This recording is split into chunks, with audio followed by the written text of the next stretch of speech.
Singapore general হাসপাতালে চিকিৎসাধীন রয়েছেন বর্তমানে আলোচিত ব্যক্তি ইনকিলাব মঞ্চের মুখপাত্র ও ঢাকা ৮ আসনের সম্ভাব্য স্বতন্ত্র প্রার্থী শরীফ ওসমান হাদি। বর্তমানে হাদির স্বাস্থ্যের অবস্থা কেমন সিঙ্গাপুর থেকে জানালেন তার ভাই। হাদিকে নিয়ে সুখবর দিয়েছেন তার বড় ভাই ওমর ফারুক। পুরো বাংলাদেশ আজ তাকিয়ে আছে সিঙ্গাপুরের দিকে।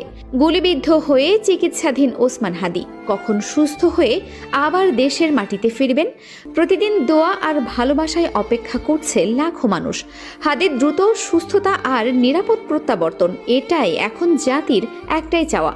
সিঙ্গাপুর থেকে সোমবার দিবাগত রাত 12:30টার দিকে চিকিৎসকের বরাতে ওমর ফারুক জানিয়েছেন হাদির শ্বাস প্রশ্বাস ও হার্টবিট স্বাভাবিক হয়ে এসেছে। তার হৃৎপিণ্ড আগের চেয়ে বেশি কাজ শুরু করেছে। এখন হাদির অবস্থা স্থিতিশীল রয়েছে।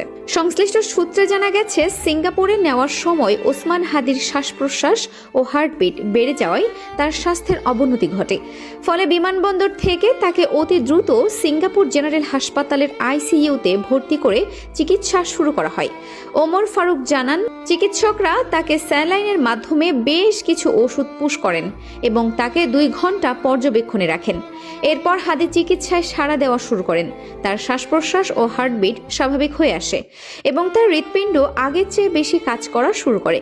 এটা শুনে অনেকের মনে আশ্বাস জেগেছে, আমাদের ভাই আমাদের কাছে আবার ফিরে আসবে ইনশাল্লাহ।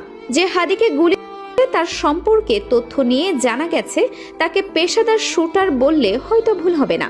এক রহস্যময় চরিত্র ফয়সাল করিম মাসুদ ওরফে দাউদ খান। তার টিকটকে বেশ কিছু ভিডিও দেখে বোঝা যায় বাস্তব জীবন। গোপন তথ্যের ভিত্তিতে রাজধানীর পশ্চিম আগারগাঁয়ে ফয়সাল করিম ও তার পরিবারের সন্ধান পাওয়ার চেষ্টা। সেভাবে রাজনীতি করতো না, এখানের লোকজন আওয়ামী লীগের লোকজন ছিল, তাদের সাথে উঠা বসা ছিল এরকম। তাছাড়া তার কোনো পোস্টও ছিল না, কোনো ইয়াও ছিল না। আমি তার কিছু জানি না। সে যদি অপরাধ করে থাকে, অপরাধের সাজা আপনারা দেন। ওসমান হাদিকে গুলি করার পর থেকে আলোচনায় আসেন ফয়সাল করিম ওরফে দাউদ খান। ওসমান হাদির ওপর হামলার ঘটনায় অভিযুক্ত হিসেবে যে নামটি উঠে এসেছে, দাউদ খান, সে ঘটনার পর বাংলাদেশ ভারত সীমান্ত অতিক্রম করে ভারতের আসাম রাজ্যে পালিয়ে গেছে বলে অভিযোগ রয়েছে। স্থানীয় সূত্রের দাবি, ঘটনার পর থেকেই সে পলাতক এবং তাকে ধরতে আইনশৃঙ্খলা বাহিনীর তৎপরতা চালাচ্ছে। এই ঘটনায় দেশ জুড়ে ব্যাপক ক্ষোভের সৃষ্টি হয়েছে এবং সাধারণ মানুষ দ্রুত আন্তর্জাতিক সমন্বয়ের মাধ্যমে অভিযুক্তকে গ্রেপ্তারের দাবি জানাচ্ছে। তবে এখন পর্যন্ত সংশ্লিষ্ট কর্তৃপক্ষের পক্ষ থেকে আনুষ্ঠানিকভাবে সব তথ্য নিশ্চিত করা হয়নি।